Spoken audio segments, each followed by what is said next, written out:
माननीय पवार साहेब सातत्याने राज्यामध्ये असंतोष पसरवणं, समाजामध्ये तेढ निर्माण करणं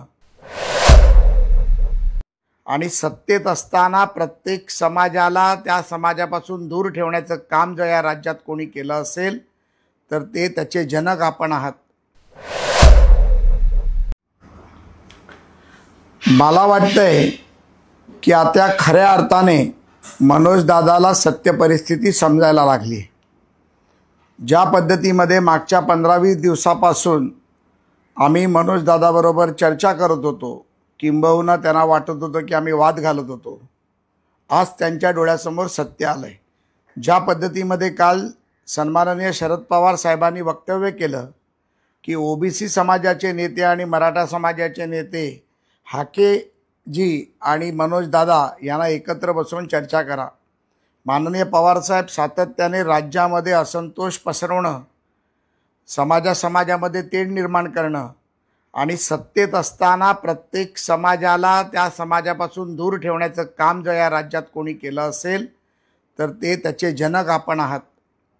त्यामुळे माननीय देवेंद्र फडणवीसांनी दिलेलं आरक्षण देखील चुकीचं आहे हे समाजामध्ये आपण पसरवण्याचं काम करतात आणि मग अचानक काही विद्वान तुमच्या बाजूने उभे राहतात, काही राज्यविरोधी कारवाया करणारी लोक उभी राहतात आणि ते त्यांच्या तोंडून बोलतात, पण ती खरी शिकवण आपली असते आणि राज्यात असंतोष पसरवण्याचं काम हे सातत्याने तुम्ही करता।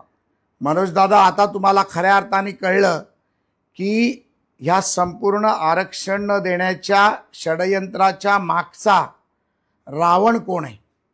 त्यामुळे माझी तुम्हाला पुन्हा एकदा विनंती आहे, संपूर्ण समाज एकत्र करूया आणि बारामतीला एक मोर्चा काढूया, संपूर्ण समाज एकत्र करूया आणि मातोश्रीला एक मोर्चा काढूया, संपूर्ण समाज एकत्र करूया आणि काँग्रेसच्या टिळक भवनावर एक मोर्चा काढूया आणि या माध्यमातून यांची भूमिका स्पष्ट होऊ दे।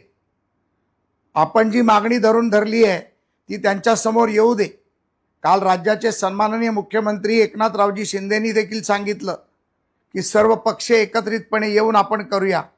आंदोलकांना एकत्र करण्याची पवारसाहेब गरज नाही आहे, तर समाजामध्ये तुमच्यासारखी नेतृत्व ज्यांनी सत्तेत होते, मुख्यमंत्रीपद भूषवले, ज्यांना सत्तेत पुन्हा यायचं आहे आणि समाजामध्ये तेढ निर्माण करायचे, अशा लोकांची भूमिका निर्माण होणं गरजेचं आहे। आणि त्यामुळे 2018ला दिलेलं आरक्षण हे किती योग्य होतं हे देखील जनतेच्या समोर येईल। ईडब्ल्यूएसच्या दिलेल्या भूमिका किती योग्य आहेत हे देखील समाजाच्या समोर येईल।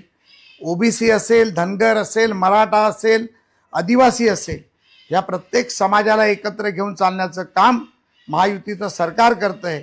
त्यामध्ये तेढ निर्माण करू नका। पवारसाहेब, माझी हात जोडून तुम्हाला विनंती आहे, या बाबतीत आता पुढाकार घ्या, कारण लोकांसमोर आता तुमच्या दुटप्पी भूमिका समोर यायला लागल्यात आणि या माध्यमातून जनतेला देखील स्पष्ट व्हायला लागलंय। तर चला मनोज दादा, एकत्र येऊया आणि मराठाच्या आरक्षणासाठी आपण पवार साहेबांना जाब विचारूया, ही माझी तुम्हाला विनंती आहे। धन्यवाद।